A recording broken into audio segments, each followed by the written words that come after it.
I stood in the rain, gripping the pregnancy test so tightly that my fingers ached. The two pink lines stared back at me, proof that everything was about to change. My heart pounded as I looked up at Adrian, my lips parting to speak the words that had been sitting on my tongue for days. I'm pregnant. For a second, just a second, hope flickered in my chest. But then I saw it. The way his expression didn't soften, the way his eyes darted away like he wished he hadn't heard me. I'm sorry, Sabrina. It's always been Emily. His words didn't just hurt, they destroyed me. The world around me blurred, the streetlights hazy through my tears. The sound of rain pelting the pavement was deafening, but all I could hear was the echo of his voice. I swallowed, trying to breathe, trying to understand. You don't mean that. My voice shook, but I didn't care. Adrian, I'm having your child. He flinched, but his feet stayed planted. He wasn't running to me. He wasn't grabbing my hands, telling me that this changed everything. Instead, he just stared, his jaw tight. Sabrina, he sighed, looking away as if I was an inconvenience. I didn't plan for this. I let out a shaky laugh, more out of disbelief than anything else. You didn't plan for this? My fingers trembled as I loosened my grip, the pregnancy test slipping from my grasp and landing in a puddle at his feet. The raindrops blurred the result, washing away the proof of what should have been the start of our family. I looked past Adrian to the woman standing behind him, Emily. She didn't even try to hide her smirk, her fingers curled possessively around his arm. And that's when I knew. I was never his choice. Lightning flashed across the sky. I forced myself to stand taller, to ignore the crushing pain in my chest. If he didn't want me, if he didn't want us, then I wouldn't beg. I took a slow, trembling breath. Goodbye, Adrian. Then I turned and walked away, the rain swallowing my sobs. I didn't know where I was going. I just knew I had to disappear. What I didn't realize was that life had already started growing inside me. And by the time Adrian understood what he had lost, it would be too late. I don't remember how long I walked in the rain that night. My feet moved on their own, aimless, my body numb to the cold. I could still hear Adrian's voice echoing in my head, those 5 words cutting deeper than any wound ever could. I'm sorry, Sabrina. It's always been Emily. Over and over, like a cruel mantra, like a nightmare I couldn't wake up from. I pressed a hand to my stomach as if I could shield the tiny life growing inside me from the heartbreak crashing through my chest. It felt surreal. Just an hour ago, I had rehearsed 100 different ways to tell Adrian that we were going to be a family, that he was going to be a father. But I never thought I'd be walking away from him instead, my fingers empty, the pregnancy test abandoned in a puddle like it had never mattered at all. I felt hollow. The rain blurred the city lights around me as I stumbled forward, barely aware of where I was going. My vision swam, exhaustion dragging at my limbs, but I kept walking. If I stopped, if I let myself think, the pain would become unbearable. I should have gone home. I should have found shelter, dried off, tried to sleep. But my apartment felt suffocating now. Everything inside it held a memory of him. Of us. I couldn't go back. So I just kept moving. I don't know how long I wandered the streets, my soaked clothes clinging to my skin, my body trembling from the cold. My head felt heavy, my limbs sluggish. It was getting harder to breathe. The city lights seemed dimmer now, the edges of my vision darkening with every unsteady step. Then suddenly the ground tilted beneath me. A sharp pain shot through my skull as I collapsed onto the pavement, the world spinning violently. I gasped, struggling to stay conscious, but my body wouldn't move. I could hear voices, distant, muffled, like they were coming from the end of a long tunnel. Someone was shouting. Someone was calling for help. But all I could think about was the tiny heartbeat inside me, the fragile life that had no idea its mother had already lost the will to fight. Then everything went black. The first thing I heard was the beeping of a heart monitor. Slow, steady. A cruel reminder that I was still alive when I felt like I shouldn't be. My eyelids felt impossibly heavy, but I forced them open, wincing as the bright hospital lights burned my retinas. My entire body ached, a dull pain thrumming through my skull. I tried to sit up, but a firm hand pressed against my shoulder, keeping me down. You need to rest. The voice was gentle but unfamiliar. I blinked up at the woman standing beside my bed, middle-aged, kind eyes, dressed in a nurse's uniform. I swallowed, my throat painfully dry. Where am I? My voice barely came out, hoarse and weak. The emergency room, she answered softly. You collapsed from exhaustion and severe dehydration. A passerby found you unconscious on the street and called for an ambulance. I stared at her, my brain struggling to process the words. The memories of the night before crashed into me all at once, and suddenly I could feel everything. The heartbreak, the betrayal, the loneliness that had driven me to wander aimlessly through the storm. I forced a shaky breath. "Hi, baby." The nurse's expression softened. "The baby is okay. You were lucky. But you need to take better care of yourself, Sabrina." I flinched at the sound of my own name. It felt strange to hear it from someone who didn't know me, someone who didn't know that I had just lost everything. Lucky. I wasn't lucky. I had lost the father of my child before he even knew what he was leaving behind. Tears burned at the back of my eyes, but I bit them back, turning my face away. I couldn't afford to break down here. I had no one. No family. No one to call. And worst of all, Adrian had no idea I was even here. Maybe he wouldn't care. Maybe it was better this way. But as I stared at the ceiling, my body weak, my heart shattered, I made myself one promise. I would never let him find out about this child. Because if he could walk away from me so easily, then I refused to give him the chance to walk away from our baby too. I would raise this child alone. Even if it killed me. I don't remember leaving the hospital.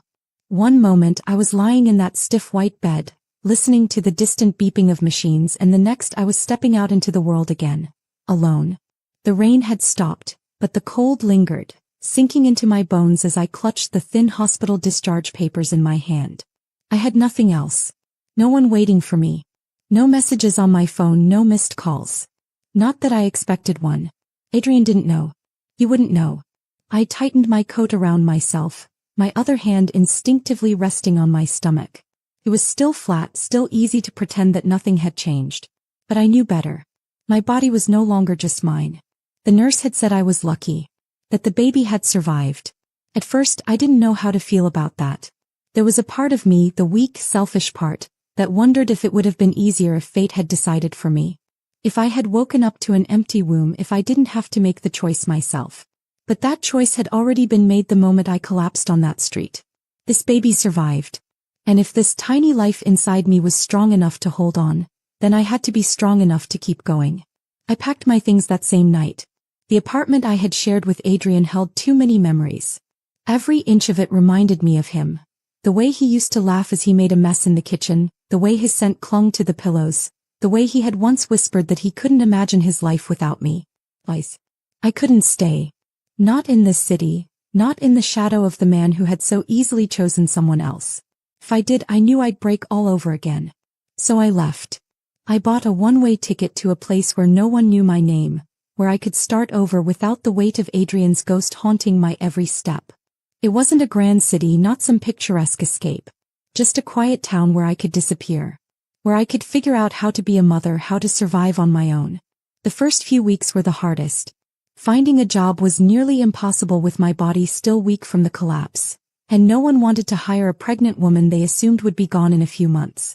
I took what I could. Odd jobs, under-the-table work that paid just enough to keep a roof over my head. The apartment I found was nothing like the one I left behind. It was small, barely enough space to turn around without bumping into something, but it was mine. No reminders of him.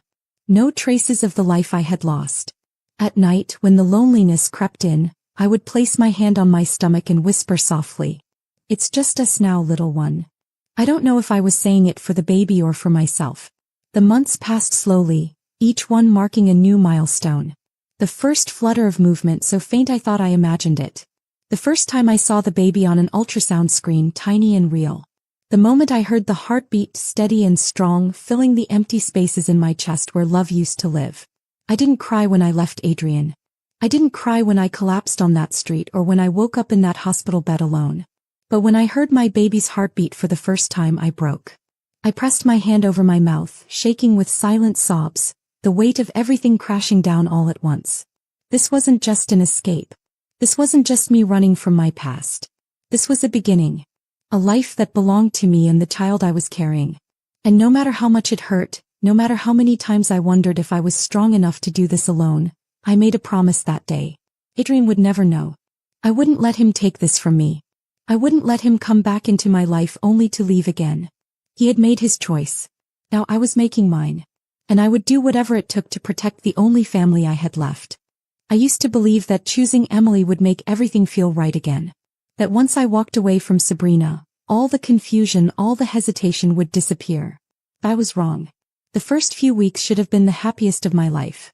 I had Emily back, the woman I had once fought so hard to keep. The one I thought I could never live without. And yet something felt. At first I tried to ignore it. I told myself that I just needed time. That after everything with Sabrina, after the way things ended, I was just adjusting. But the truth was something I wasn't ready to admit. I had never felt this emptiness before. Emily was everything she had always been. Beautiful, charming, the person I used to dream about on sleepless nights. She smiled at me the way she used to, her hands soft in mine, her voice gentle when she said my name. But it didn't feel the same. I caught myself thinking about Sabrina more than I wanted to admit. I would reach for my phone late at night, scrolling through old messages, only to find her name missing from my contacts. She had erased me completely.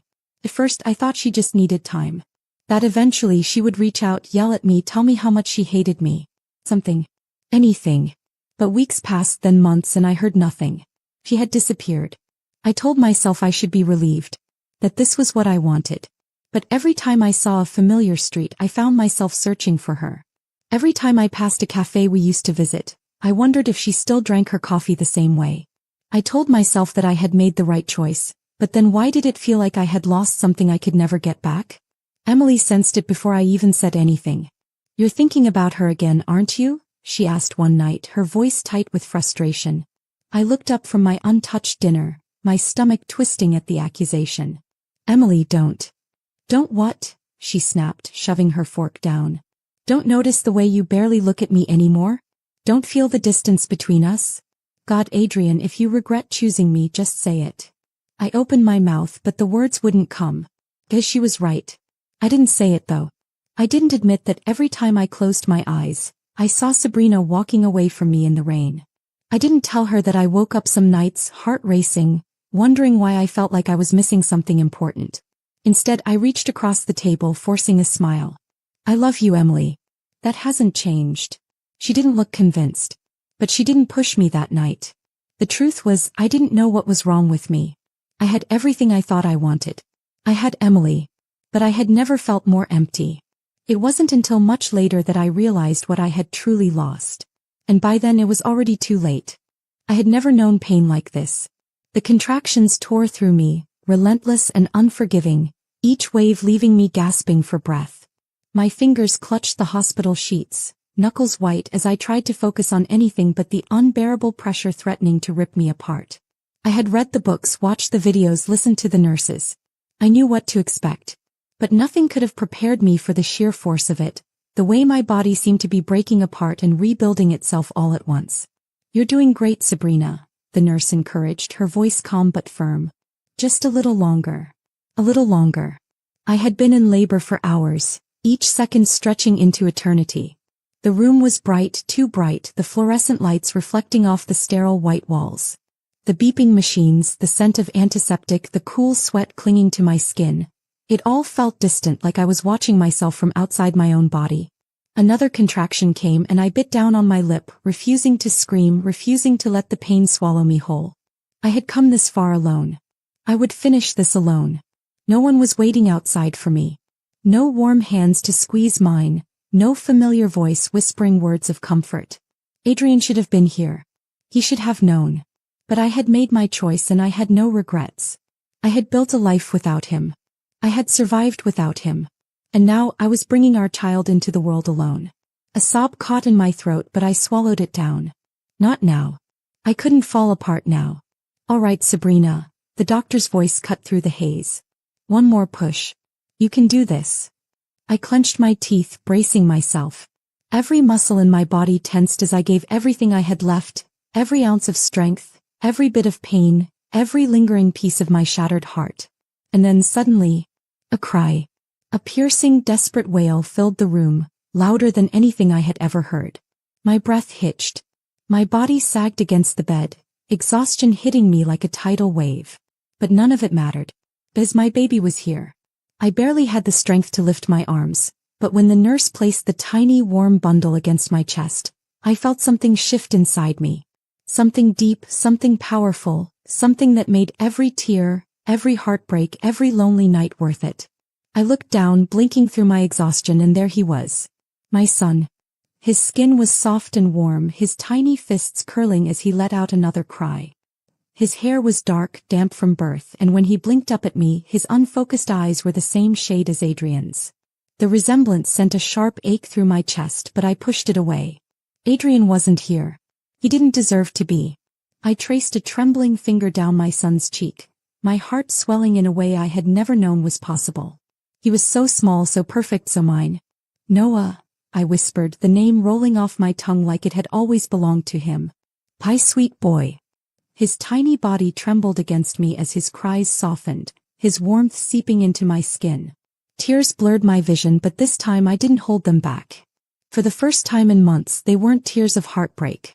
They were tears of love, of strength, of the life I had just brought into the world, the only thing that truly mattered now.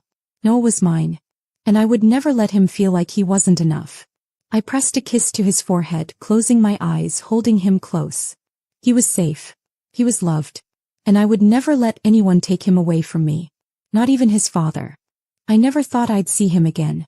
For years I had built my life on the foundation of that belief. I told myself that Adrian belonged to a past that no longer existed, that he had made his choice, and that our paths would never cross again. And yet fate had other plans. It happened on an ordinary afternoon, the kind where the sun was warm against my skin and the world felt quiet, safe. Noah's small hand was wrapped in mine as we walked through the park, his little feet kicking excitedly as he chattered about the ducks in the pond. His voice, so full of wonder, made my heart swell. This was our world now. Just the two of us. Noah, slow down, I laughed as he tugged at my hand, his energy boundless. His dark curls bounced as he turned to grin at me, his bright brown eyes, Adrian's eyes, gleaming with mischief. I loved him more than I had ever thought possible. He was my entire world. And then in an instant that world tilted. It was just a glimpse at first. A familiar figure across the park, moving through the crowd. Someone I hadn't seen in years, but whose presence was burned into my soul. I froze.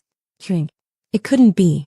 My breath caught in my throat as I watched him, my heart slamming against my ribs. He looked the same and yet different. Older.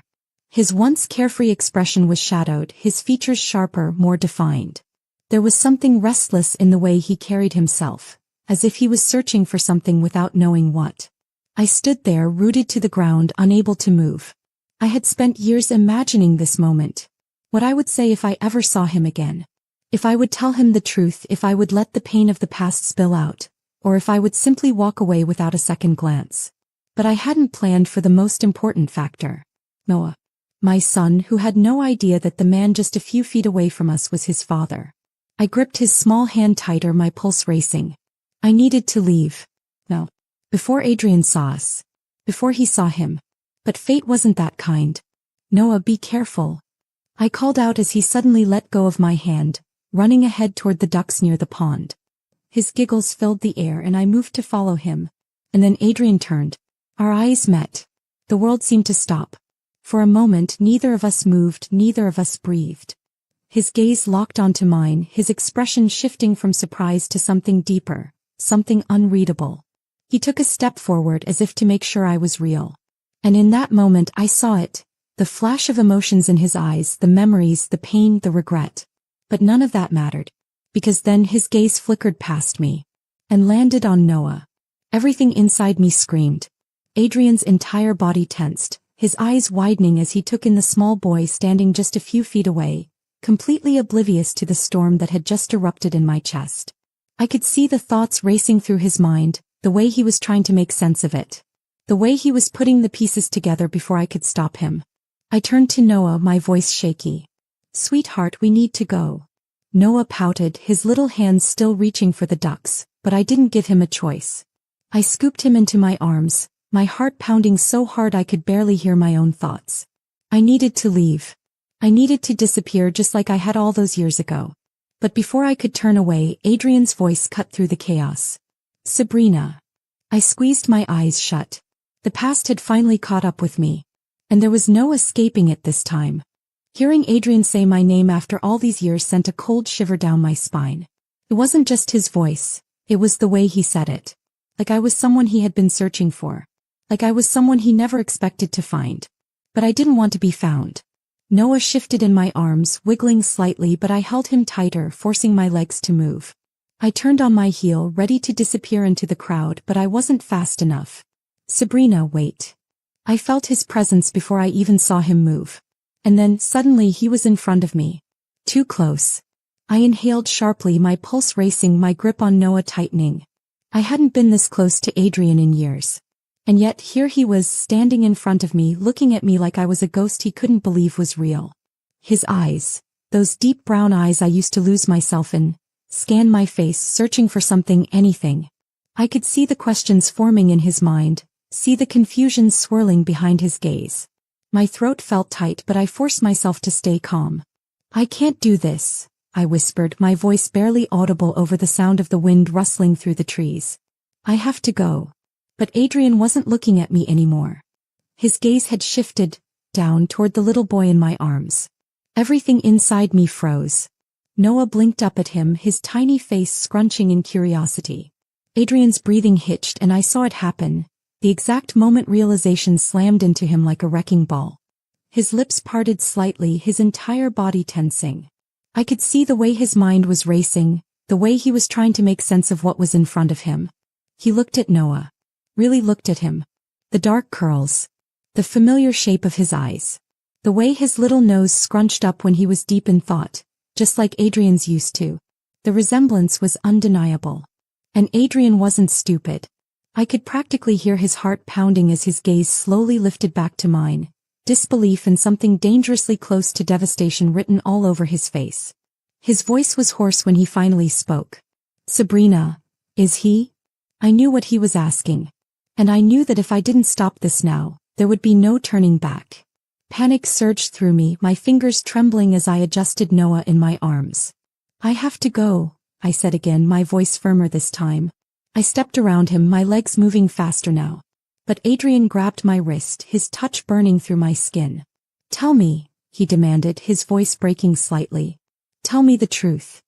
I ripped my arm free, swallowing the lump in my throat. He's my son, I whispered, blinking back tears. That's all you need to know. And then, before he could say another word, before he could shatter the fragile life I had built, I turned and walked away. I didn't look back. I couldn't. But I could feel his eyes on me, burning into my back like fire, filled with the weight of a truth that could no longer be hidden. Adrian knew. And everything was about to change. I barely remembered how I got home. The moment I stepped inside, I locked the door behind me, pressing my forehead against the cool wood as I tried to catch my breath. My entire body was trembling, my mind spinning with everything that had just happened. This wasn't supposed to happen. Adrian wasn't supposed to find me. I had spent years making sure our paths would never cross again. I had moved to a different city, changed everything about my life, built a world where Noah and I were safe, where he would never have to know the man who had once chosen someone else over us. And yet, in one cruel twist of fate, everything had come crashing down. Noah tugged at my sweater, his little voice breaking through my spiraling thoughts. Mommy. I forced myself to breathe, to swallow the panic clawing at my throat. I turned, crouching down to meet his gaze. His big brown eyes, so full of innocent curiosity, made my heart ache. Are you okay, sweetheart? I asked, brushing a curl from his forehead. He nodded, but his tiny hands reached for my face, his fingers pressing against my cheeks as if he could sense the turmoil inside me. You're sad, he said simply. I let out a shaky breath, pressing a kiss to his forehead. No, baby. Mommy's just tired. It was a lie. But it was the only thing I could give him right now. I scooped him into my arms, holding him close as I carried him to his room. I needed a moment. I needed to think. But first I had to make sure Noah was okay, that he was safe in the only world I had ever known how to give him. Once he was settled in bed, his tiny body curled beneath his favorite blanket, I sat beside him, running my fingers through his soft curls. He blinked up at me sleepily, his little hand resting on my arm. Mommy. Yes, baby. The man at the park, he looked at me funny. My stomach twisted, my grip tightening slightly. What do you mean, sweetheart? Noah yawned, his eyes fluttering closed. He looked like he knew me. I felt my chest tighten, my heart beat loud in my ears. As he did know him. And I had no idea what Adrian was going to do now that he did. I barely slept that night. Every time I closed my eyes, I saw Adrian's face. His expression when he looked at Noah. The way his entire body had tensed as realization sank in. The way he had demanded the truth, his voice shaking. I had run before he could get the answer he was looking for. But I knew Adrian. He wasn't going to stop until he had it. And I was right. The next morning the knocking started. I froze, my hand tightening around the coffee mug I had barely touched. The sound was firm, persistent, echoing through my small apartment like a warning. No one ever knocked on my door. I already knew who it was before I even looked through the peephole.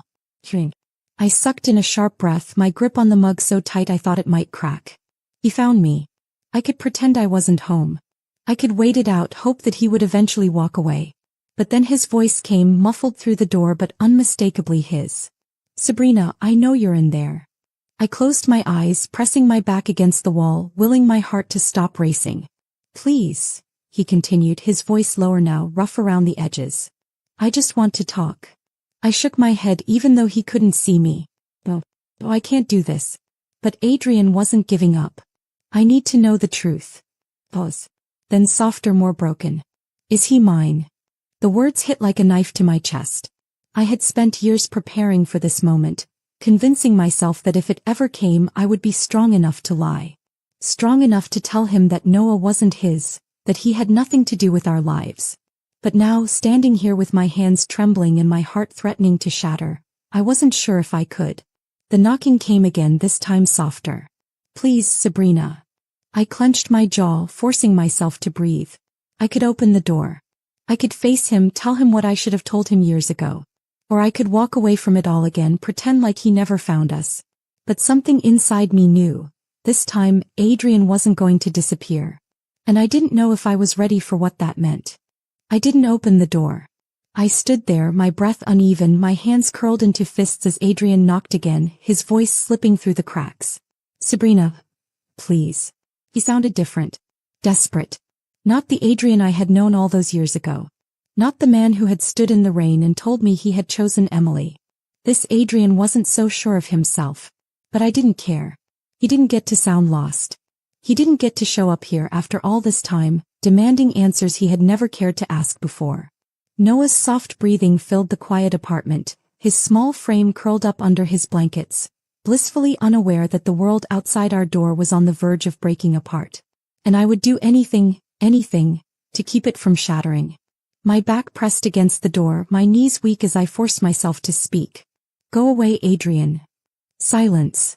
For a second I thought maybe he had left, maybe he would take the hint and disappear from my life for good. But then his voice came again, quieter this time. He's mine, isn't he? My chest tightened.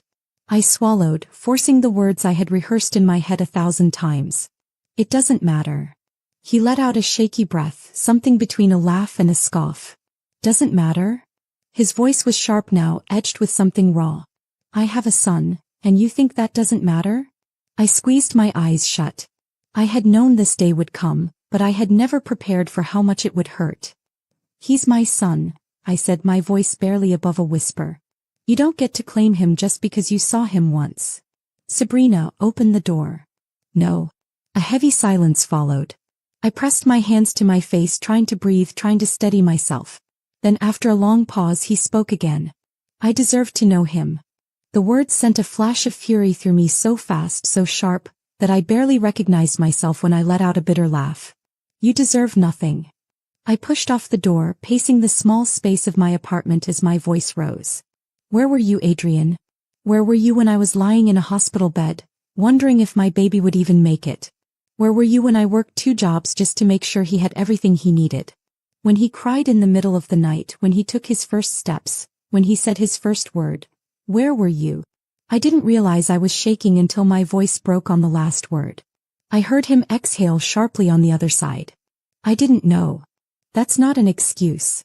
I would have been there if you had told me. I spun toward the door, anger tightening in my chest. You don't get to say that. You made your choice, Adrian. You chose Emily. You let me walk away that night, knowing damn well I was breaking. The hallway outside was silent. I bit my lip, trying to will the tears away. I had to be strong, I whispered. I had to survive. And I did. Without you. Another pause. Then quietly, I want to see him. I let out a shaky breath. No. Sabrina. No, I forced steel into my voice, into the parts of me that still felt too fragile when it came to him. You don't get to walk in and play father now. Noah doesn't know you. And I won't let you confuse him. A beat of silence. Then his voice broken. I never stopped thinking about you. I inhaled sharply.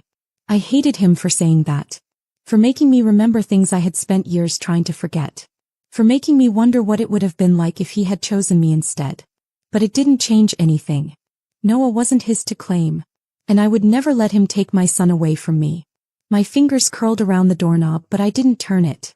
Go home, Adrian. He didn't move. I could feel him standing there just on the other side. Then finally he exhaled. This isn't over. I closed my eyes. I knew he was right. But I wished more than anything that it was. I told myself that Adrian would give up. That after our confrontation at my door he would realize there was no place for him in Noah's life and walk away, just like he had all those years ago. But I had underestimated him. Because Adrian didn't disappear. He showed up. And again. And again. First it was subtle.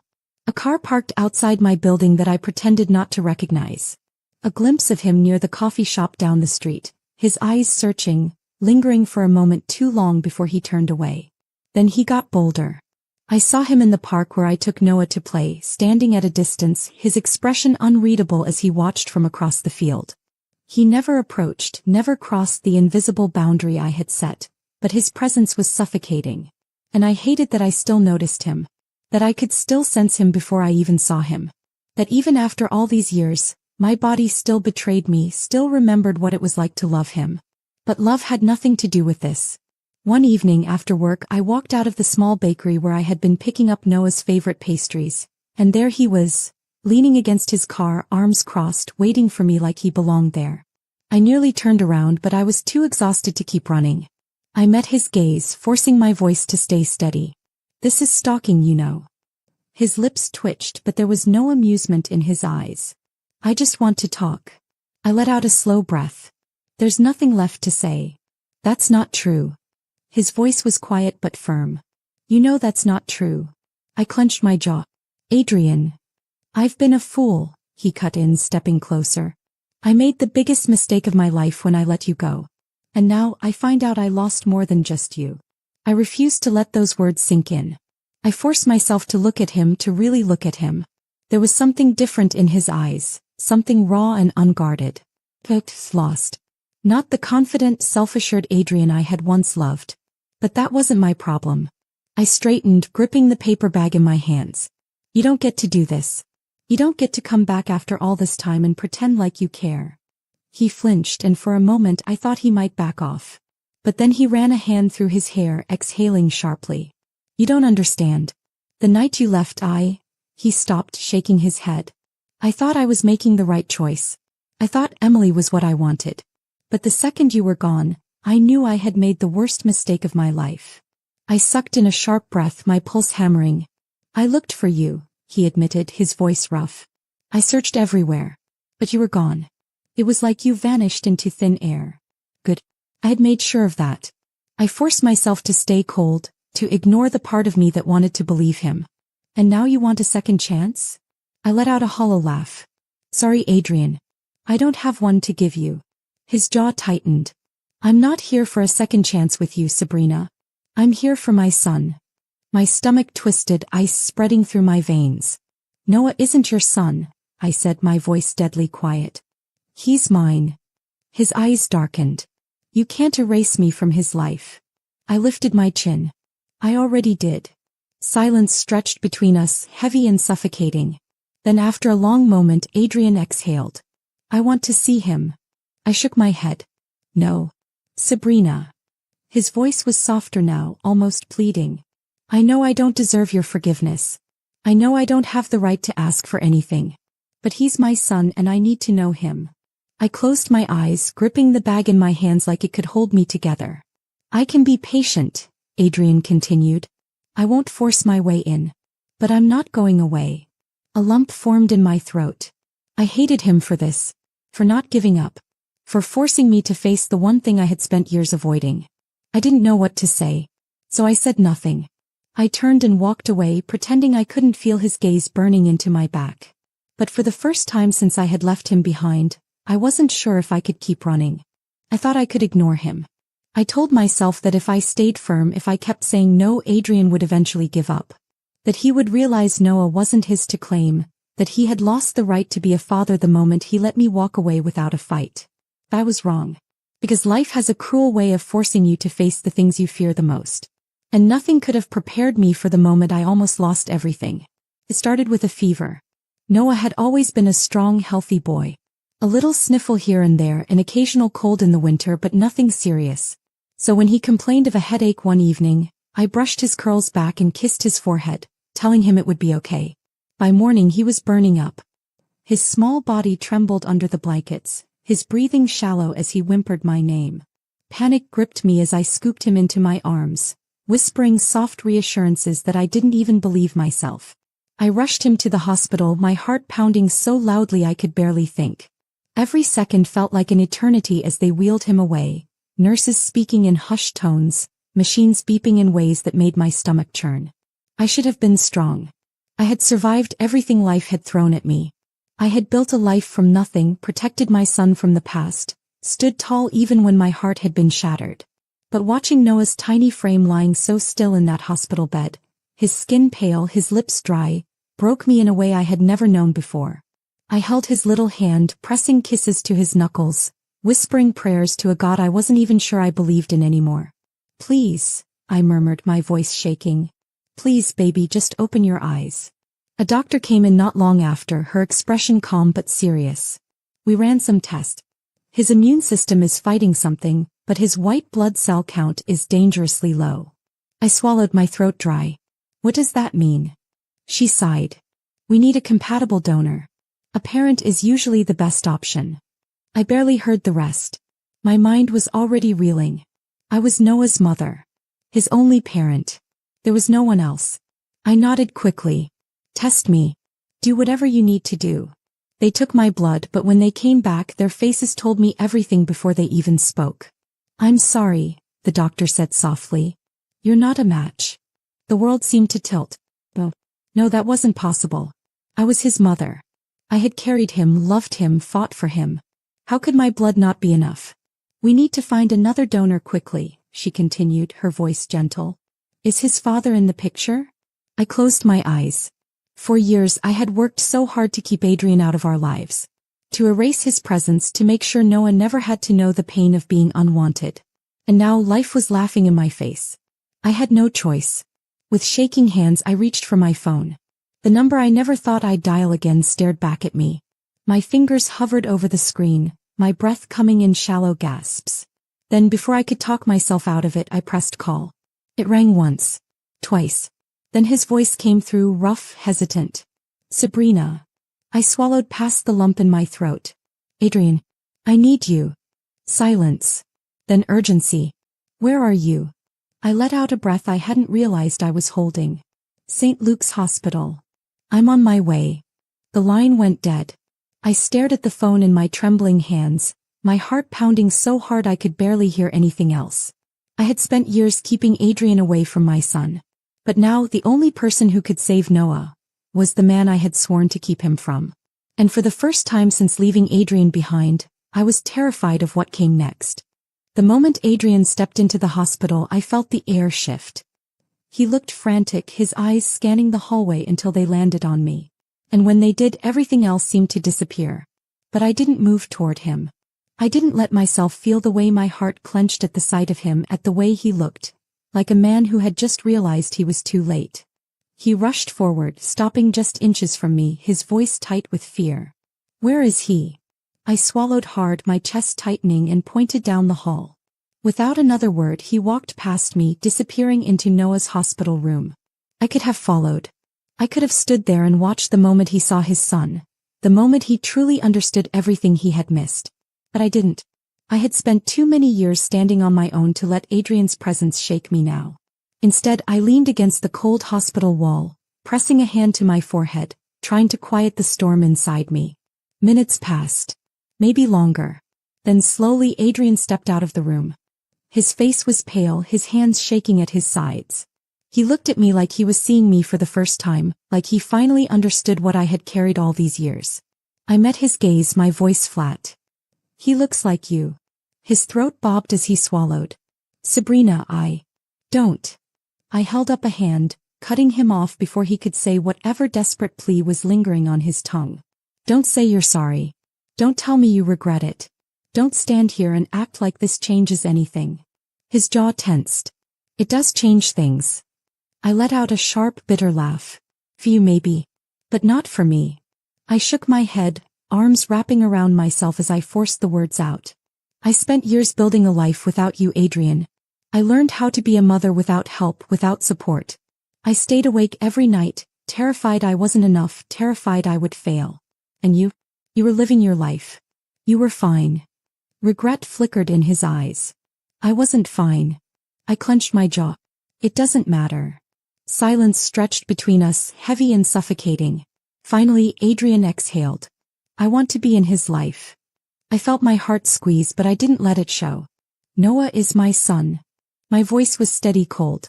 "And I will not let you hurt him the way you hurt me." Adrian flinched like I had struck him, his entire body tensing. "Sabrina, I would never." "You already did." He froze. I took a slow breath, forcing back the lump in my throat. "You chose your life, Adrian. You made your decision. And I made mine." My fingers curled at my sides. "Noah and I are going to be okay. Without you." His eyes darkened with emotion, his jaw tightening like he wanted to argue. But he didn't. Because he knew. He knew I wasn't going to change my mind. Finally, after what felt like an eternity, he nodded. Not in agreement. Not in acceptance. But in defeat. I turned before he could say another word, stepping back into Noah's room, closing the door softly behind me. I leaned against it, exhaling slowly, my eyes falling on the little boy asleep in his bed. Noah was safe. Noah was mine. And for the first time in years I felt peace settle in my chest. Adrian was a part of our past. But he would never be a part of our future.